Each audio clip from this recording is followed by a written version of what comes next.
Aquest cap de setmana Sant Quirze acollirà la Fira del Món Geganter. La nostra ciutat hi anirà amb l'objectiu de sumar punts per convertir-se en la ciutat gegantera, una candidatura que haurà de disputar-se amb Manlleu. Terrassa aspira a ser ciutat gegantera i amb aquesta ferma candidatura serà aquest cap de setmana a Sant Quirze del Vallès, a la Fira del Món Geganter. Hi assistirà una àmplia representació de les colles de tot Catalunya i Terrassa tindrà un estand propi. Tant dissabte com diumenge hi haurà cercaviles, xerrades, balls populars i també la participació dels capgrossos. Aquesta cita és clau per elegir quin municipi serà escollit ciutat gegantera, una denominació que es disputa en dues ciutats, la de Terrassa i la de Manlleu.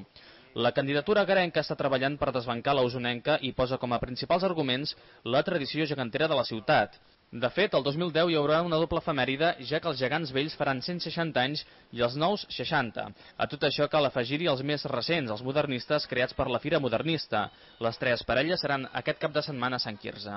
De la bona imatge en dependrà en part la decisió de l'agrupació de colles geganteres de Catalunya per escollir la millor candidatura. La decisió es prendrà al mes de febrer.